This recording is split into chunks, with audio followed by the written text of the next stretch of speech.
Quero compartilhar com você uma palavra do coração de Deus. Abra sua Bíblia no livro de Lucas, no capítulo 8, no versículo 43.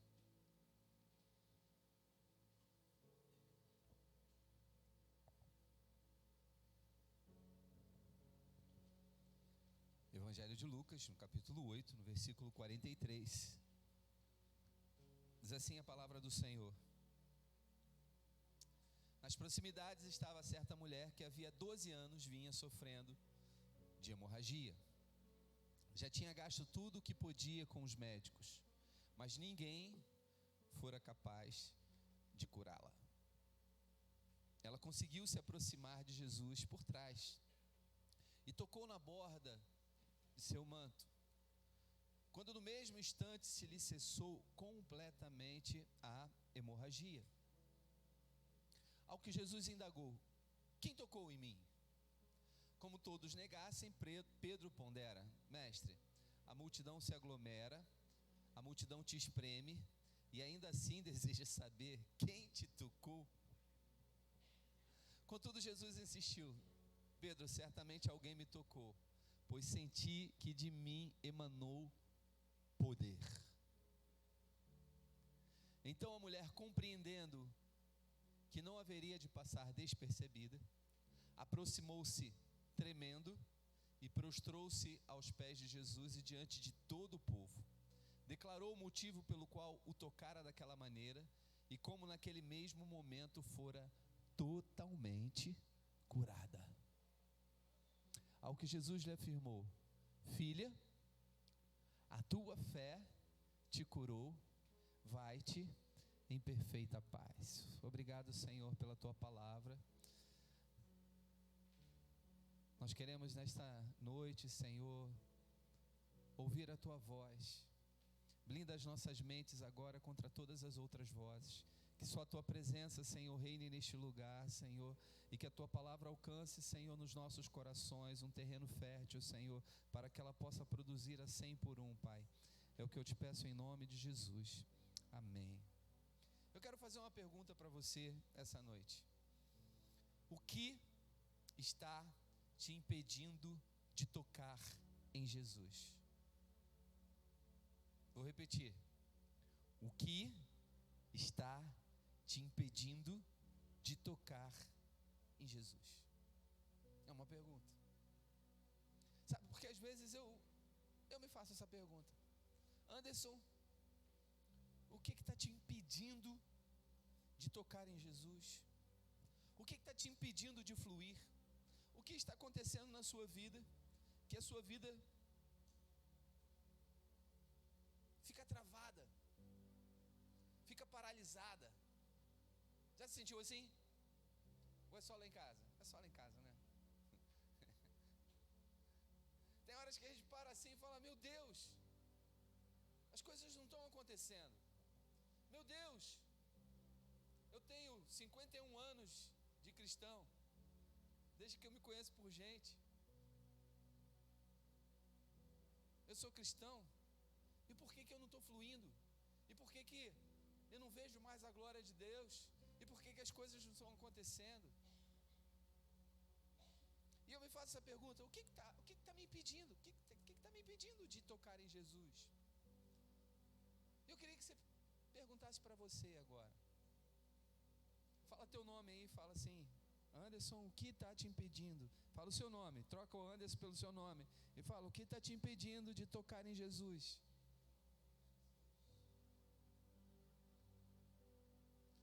Sabe,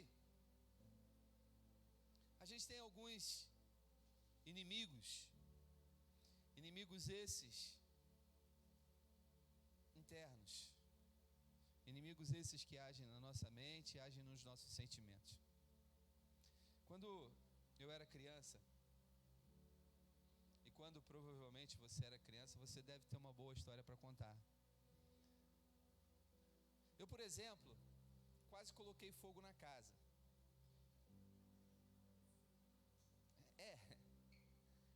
E aí eu acreditava que aí eu botei, eu não lembro o que eu estava fazendo, mas de repente tinha um colchão assim velho do lado de fora da casa, assim, encostado no muro.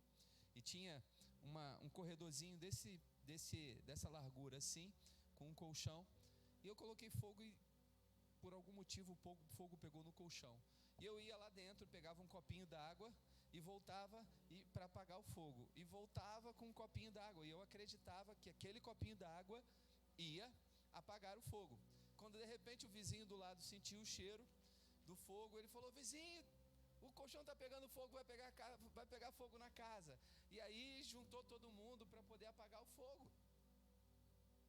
Mas eu acreditava firmemente que aquele copinho d'água, que eu ia lá, ia resolver o problema. Quando a gente é criança, a gente tem uma fé, né? A gente tem uma crença que é assim, surreal, né?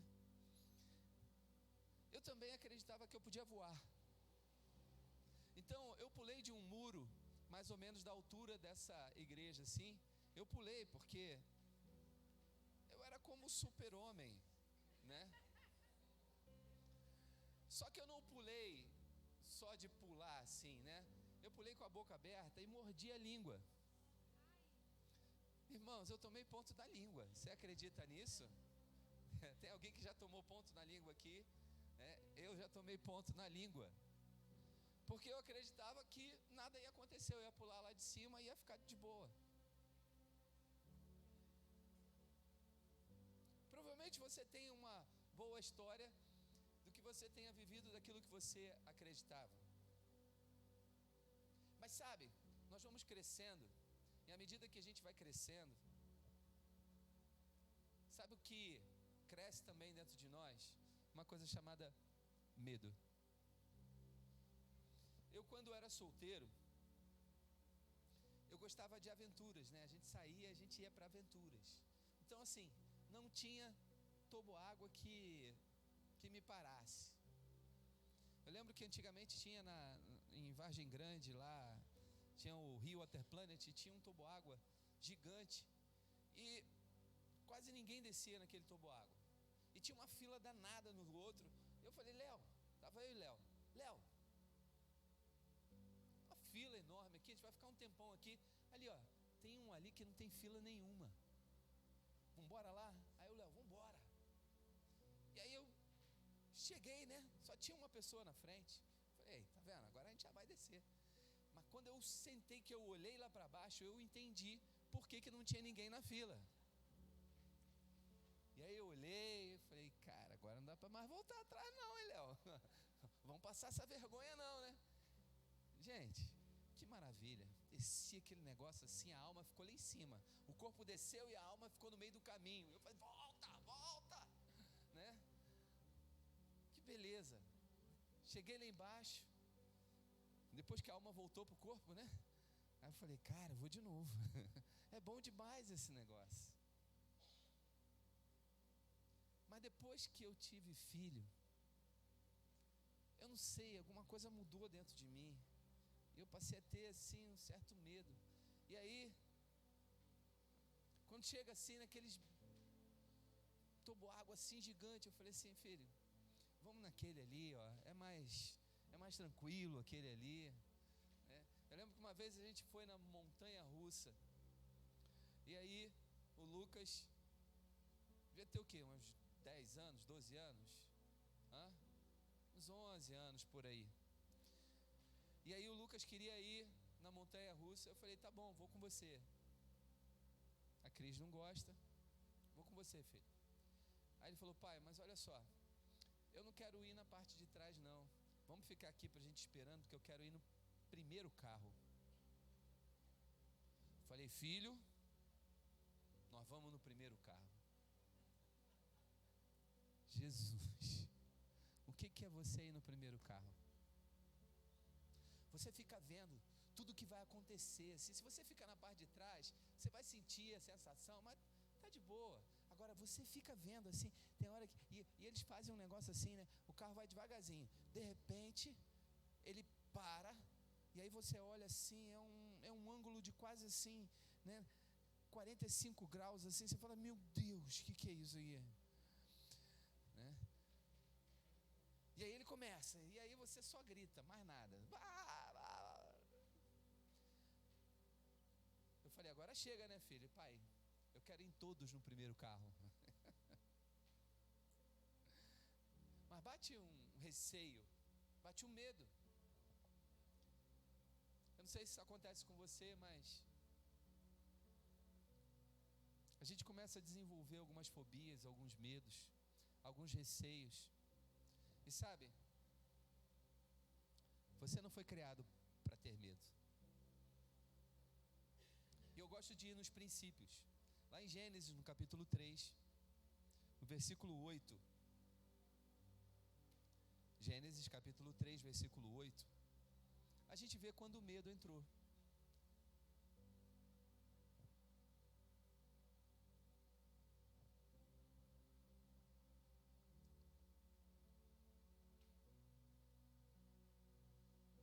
Naquele dia, quando soprava a brisa vespertina, o homem e sua mulher ouviram o som da movimentação de Yahvé Deus, que estava passeando pelo jardim, como ele sempre faz, como ele sempre fez. Deus veio passear no jardim. O homem e a mulher ouviram o som das pegadas. E quando eles ouviram o som das pegadas, o que aconteceu? Eles procuraram esconder-se da presença do Senhor entre as árvores do jardim. Mas o Senhor Deus convocou o homem indagando: onde vocês estão? Adão, Eva, onde vocês estão? Como se Deus não soubesse, né? Mas é uma pergunta assim meio que retórica, né? Dando oportunidade do homem aparecer. E o homem, vendo que ele não ia conseguir se esconder de Deus, ele disse: ouvi o som do teu caminhar no jardim, e vendo que estava nu, tive receio, tive medo, e por essa razão eu me escondi. E sabe, foi aí que entrou o medo na humanidade. O homem não foi criado para ter medo. O medo vem por consequência de uma desobediência. E aí o medo passou a ser companheiro do homem. Nós, seres humanos, passamos a ter medo neste momento. E o primeiro medo que a gente teve foi medo de Deus. O que será que Deus vai pensar? O que será que Deus vai fazer? Nós desobedecemos. O que será que Ele vai fazer? Olha para nós, nós estamos nus. O que Deus vai falar quando Ele me vê nu? Deus via o homem do jeito que o homem era todos os dias, mas eles não tinham medo, e eles não tinham vergonha, e eles não tinham culpa. Mas quando eles desobedeceram, entrou o medo, entrou a vergonha, entrou a culpa, entrou o receio. E sabe, a partir daí a gente desenvolveu um padrão. Sempre que nós achamos que fazemos alguma coisa que desagrada a Deus, qual é a nossa reação? Se esconder. Se esconder. Nós temos, e automaticamente a gente começa a ter medo. A gente começa a ter receio. A gente começa a desenvolver uma fobia. E com isso tudo, a gente se esconde. Como se fosse possível se esconder da presença de Deus. A gente vai para o lugar mais longe que a gente acha que a gente pode ir. Mas será que é possível a gente se esconder da presença de Deus? Porque Deus veio. Deus continuou vindo.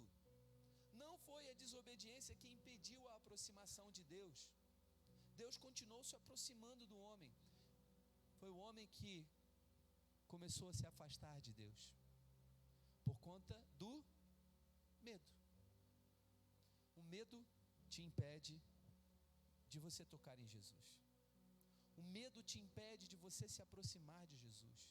O medo te faz ir para longe de Jesus. E tem pessoas com medo, às vezes, dentro da igreja. Pastor, pode ter medo dentro da igreja? Pode. Pode ter medo dentro da igreja. Às vezes, Deus tem, sim, um mover dele, a glória dele está se movimentando no nosso meio de uma maneira tão sublime, tão especial. E você, ao invés de entrar na nuvem de glória, existem pessoas que se trancam dentro de si e se afastam e ficam o mais distante possível.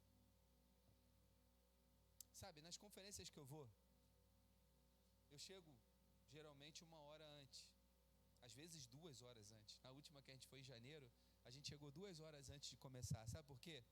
Porque a gente queria ficar onde? Na frente, né, Valéria? A gente chega antes para a gente ficar na frente, porque assim, tem uma unção que flui do altar, que é um negócio assim, da plataforma, flui uma unção, e eu quero estar ali onde a glória acontece. Mas quando a gente tem medo da glória, sabe o que a gente faz? A gente quer sentar colado lá na parede, lá perto da porta. Por quê? Porque a gente tem medo, receio.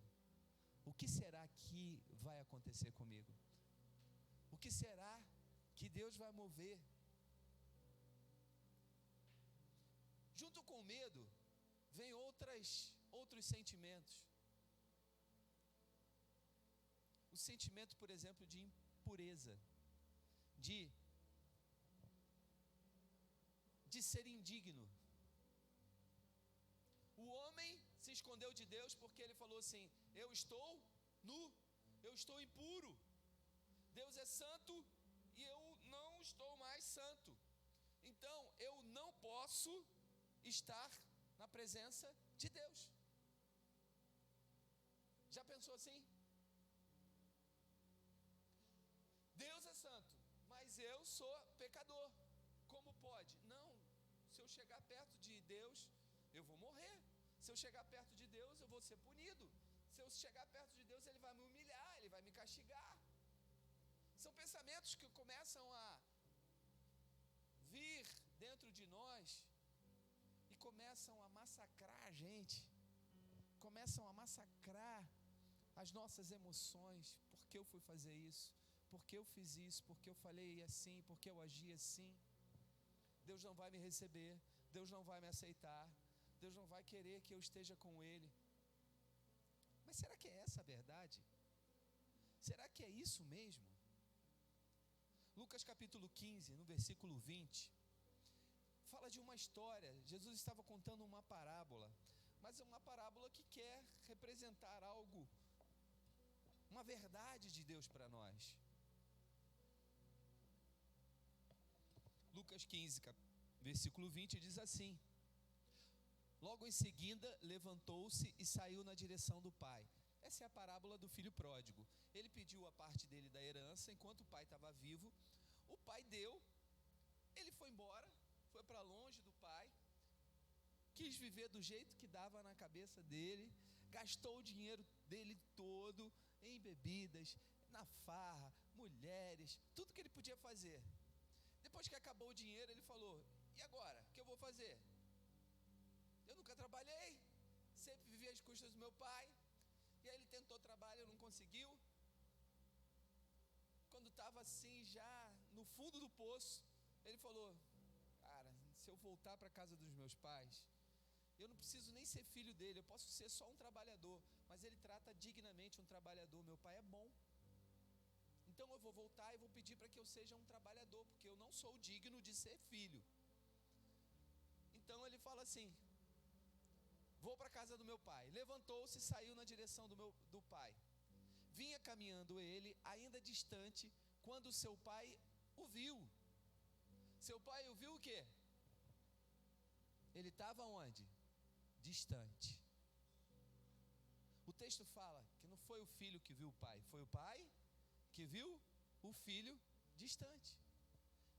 E o pai, pleno de compaixão, correu ao encontro do filho e muito o abraçou e beijou.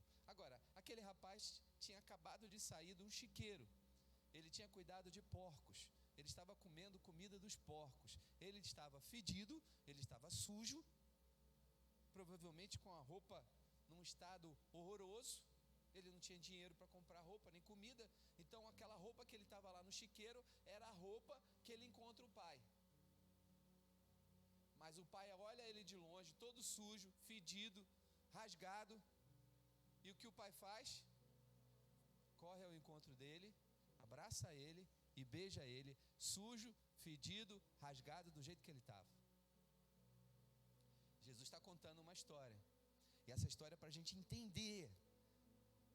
Para a gente entender que a gente não precisa se sentir sujo, rasgado e fedido. Porque se a gente quer ter um encontro com o Pai, Ele vem na nossa direção e Ele abraça a gente do jeito que a gente está. Ele beija a gente do jeito que a gente está.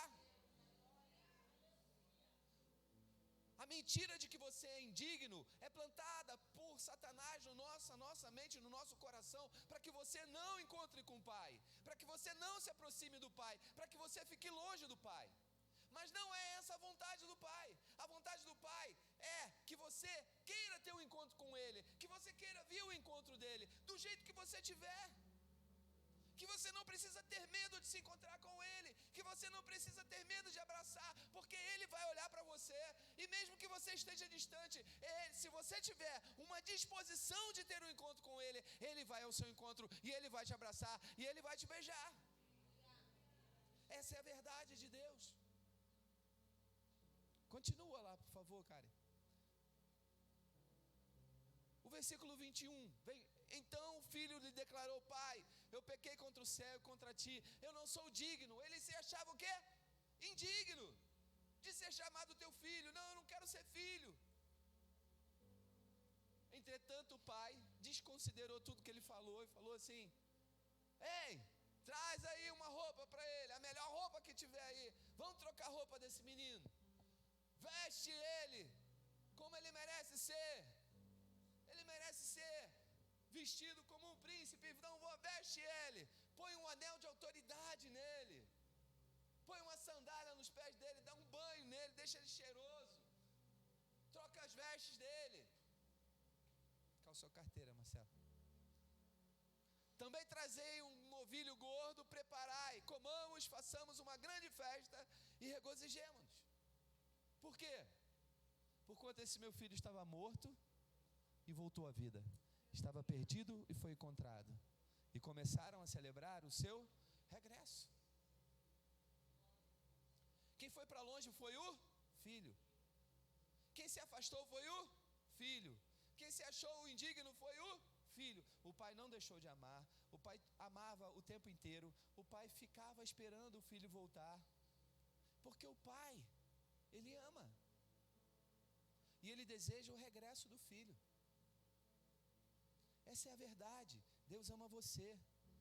E não importa o que você tenha feito ou deixado de fazer, o Pai sempre te espera para te abraçar, para te beijar e para te regenerar.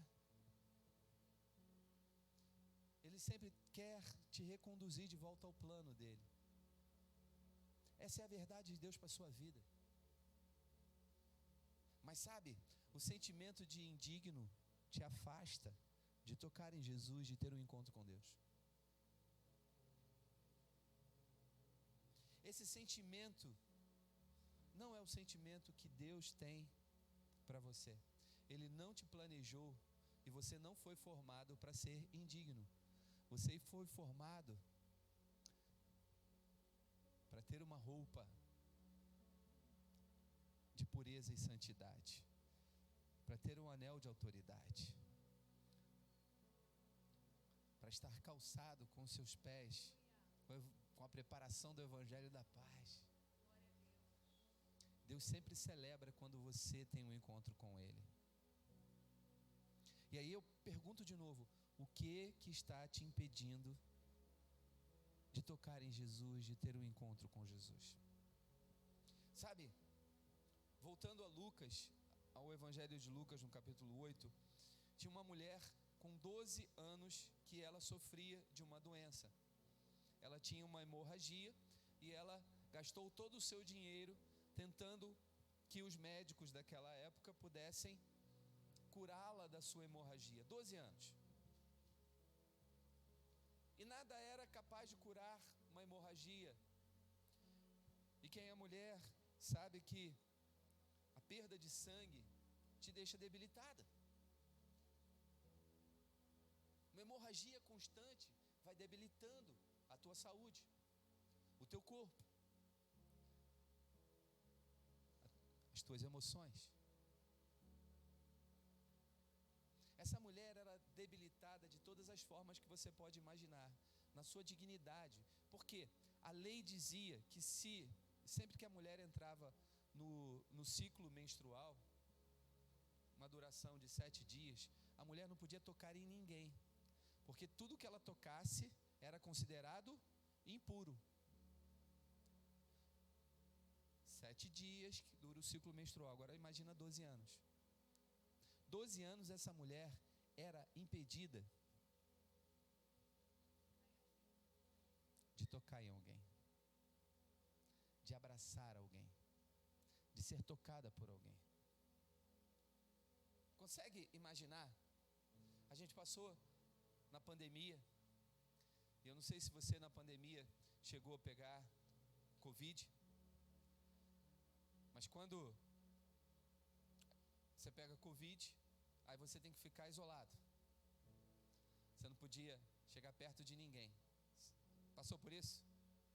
Aí a sua família, você tem que ficar afastado da sua família. Você fica isolado num quarto e a família no restante da casa. Qual o sentimento que deu? Uma angústia terrível. Enquanto não passava ali aquele período ali de mais ou menos uma semana, você sentia assim, sentimento de solidão, de angústia. Quando acabou o Covid, que você podia abraçar alguém, a melhor coisa do mundo, dar um abraço em alguém. Essa mulher, 12 anos que ela não podia tocar em ninguém, que ela não podia chegar perto de ninguém, ela tinha que viver isolada, porque se ela sentasse numa cadeira, aquela cadeira era considerada impura, ninguém podia sentar na cadeira. Então imagina isso. Aquela mulher tinha medo do julgamento dos outros, aquela mulher tinha medo de se expor. Mas 12 anos vivendo assim, 12 anos vivendo assim, ela não aguentava mais. Ela falou: tem que fazer alguma coisa para mudar isso. É melhor a morte do que viver desse jeito. E ela ouviu falar de Jesus, ouviu falar que Jesus curava, que Jesus libertava, que Jesus dava esperança às pessoas, e ela falou: eu preciso disso. Nada mais dá jeito na minha vida. A minha vida só tem uma possibilidade: é eu ter um encontro com Jesus, é eu tocar em Jesus. Mas como eu posso fazer isso? Porque se eu tocar nele, ele vai ficar impuro. Então não vou tocar em Jesus. Eu estou impura, se eu tocar nele, ele vai ficar impuro. Então não tem jeito para mim. Já parou para pensar que às vezes a gente pensa assim: não tem jeito para mim? Então você olha para alguém e fala: essa pessoa não tem jeito. Não tem jeito para essa pessoa, porque ela é impura. Tudo que ela toca fica impuro. Não tem jeito. Mas essa é a verdade? É essa a verdade de Deus? Aquela mulher falou assim: cara, eu não aguento, eu tenho que ir nele, e eu vou fazer o seguinte: eu vou tocar nele, na roupa dele, só na roupa. Não vou tocar nele não, eu vou tocar na roupa. Vou dar um jeitinho. Se eu tocar na roupa, ele não fica impuro. Então eu vou dar um jeitinho aqui, eu vou fazer todo. E aí ela reuniu todas as forças que ela tinha, porque tinha uma multidão em torno de Jesus. Ela reúne todas as forças que ela tem e ela toca na roupa roupa de Jesus, ela não toca em Jesus. Se você ler o texto, você vai ver que tocou nas vestes de Jesus, porque ela não queria contaminar Jesus, ela queria, não, a roupa já está bom, se eu tocar na roupa, eu vou ser curada. E quando ela toca na roupa de Jesus, Jesus fala, opa, para tudo, para tudo, para tudo, para tudo, alguém me tocou. E Pedro, e ele começa, quem me tocou? Quem me tocou? E as pessoas, não fui eu. Na verdade, está todo mundo tocando Jesus. E aí Pedro fala, com jeitinho, né? Fosse hoje, seria mais ou menos assim, Jesus, de boa, né? Dá uma olhada aqui em volta. Tem uma galera aqui e está todo mundo tocando em você. Que pergunta é essa, Jesus? Está todo mundo te tocando. Aí você pergunta, quem te tocou? As pessoas estão com vergonha de falar, porque na verdade está todo mundo encostando em você. Encostaram onde não devia. E aí Jesus fala, Pedro, você não está entendendo nada, cara. É claro que tem um monte de gente me tocando, mas tem uma pessoa no meio dessa multidão aqui que me tocou de uma maneira diferente. Porque eu senti que saiu o poder de mim. E aí a Bíblia diz que a mulher, percebendo que ela não ia conseguir passar despercebida de Jesus, ela se apresenta e diz, fui eu que te toquei. Todo mundo então se afasta dela, fala assim, caramba. E ela começa a declarar, me perdoa, porque há 12 anos eu tinha um fluxo de sangue, eu era considerada impura, e eu precisava tocar em você, e eu vim aqui só para tocar, mas eu não queria tocar em você, era só nas suas vestes, porque eu entendi que se eu tocasse nas tuas vestes, eu seria curada. E sabe, Jesus, a hora que eu toquei, eu fui curada. Volta lá para o texto. Lucas 8. Deve estar no 47 aí. Vai lá no 47.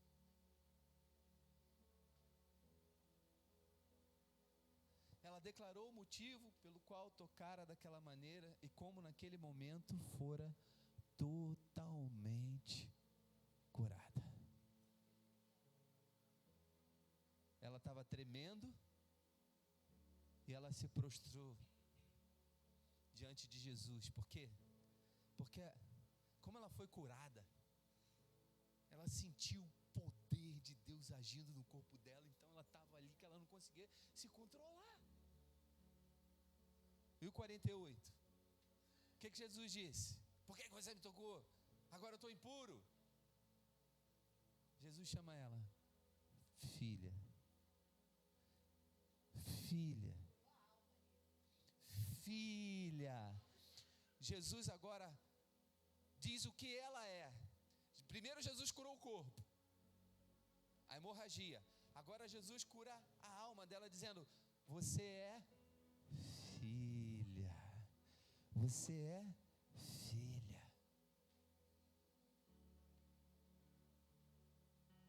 Está curada, tua fé te curou. Vai em perfeita paz. Fala assim, vai porque você está curada. Não, vai em perfeita paz. Porque o que Deus faz é, a vontade de Deus ela é boa, agradável, perfeita e agradável. Ele cura o corpo, Ele cura a alma, as emoções, Ele cura tudo. Ele faz uma obra completa na tua vida.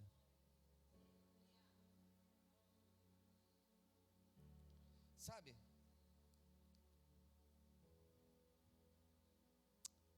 Bastou um toque. Tudo que você precisa é um toque.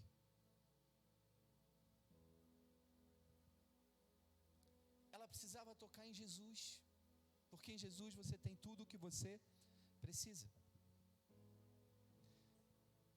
Por isso, é tanta dificuldade que se levanta para você ter um encontro com Jesus, para você dar um toque em Jesus. Por isso é tanta mentira, por isso são tantos sentimentos, sabe? Tantos bloqueios. Tudo isso aí, sabe, é para quê? Para impedir que você tenha um encontro com Jesus, para impedir que você toque em Jesus. Por quê? Porque o diabo, ele sabe que o dia que você tocar em Jesus, você vai ser curado no seu corpo, na sua alma, nas suas emoções. Você vai ter uma vida perfeita, perfeita paz, perfeita paz. Por isso ele faz tudo para impedir este encontro. Sabe, eu não posso dar a você um encontro com Deus. Eu posso mostrar para você a verdade. E a verdade é que Deus está sempre preparado, sempre pronto, sempre disposto, sempre disponível para te receber, para te abraçar, para te curar, para te tocar, para fazer uma transformação na sua vida. Isso eu posso fazer por você. Mas levar você a ter um toque, a tocar em Jesus, é uma atitude sua. Você vai precisar romper com seus medos, com seus receios, com sentimentos que ficam borbulhando, fervendo dentro de você, dizendo: você não pode, você não é digno, você não é capaz, você não é merecedor. Que vão pensar de você.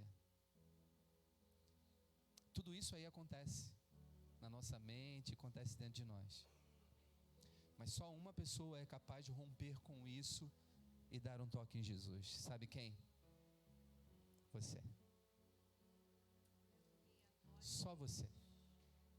Só você. Eu quero dizer para você, o que está te impedindo de tocar em Jesus? Quero repetir a pergunta que eu fiz lá no início. O que está te impedindo de tocar em Jesus? Sabe por quê? Porque Ele está aqui essa noite. Porque Ele quer curar você. Porque Ele quer transformar você. Porque Ele quer dar uma roupa nova para você. Porque Ele quer te dar um anel de autoridade. Porque Ele quer fazer uma festa com você. Porque Ele quer te dar perfeita paz. Porque Ele quer te levar de volta para o plano dele original. Jesus olhou e falou para ela: você não é marginalizada, você não é impura, você é filha. Eu quero dizer para você, essa noite, você é filho de Deus, você é filha de Deus. Não importa o que você tenha vivido até aqui, porque quando a gente tem um encontro com Jesus, a Bíblia diz que tudo se faz novo. As coisas velhas ficam para trás. Tudo se faz novo. Sabe, Deus quer fazer tudo novo na sua vida. Mas você precisa tocar nele. Porque Ele não toca em quem não quer ser tocado. Ele não faz aquilo que você não quer que Ele faça. Teve um dia que eu estava recebendo o poder de Deus na minha vida. Meu coração começou a bater mais forte, acelerado. Eu comecei a sentir até falta de ar. E eu falei: Deus, para, eu não vou aguentar. E na mesma hora, as batidas do meu coração foram se acalmando. Sabe por quê? Porque Ele respeita a sua vontade. Porque Ele respeita você. Então, se você não sair da onde você estiver e der um passo para tocar em Jesus, nada vai acontecer na sua vida. Mas se você se levantar com fé, se você romper com os seus medos, romper com as mentiras que querem te afastar da presença dele, eu tenho certeza que uma coisa vai acontecer: você vai ser plenamente curado,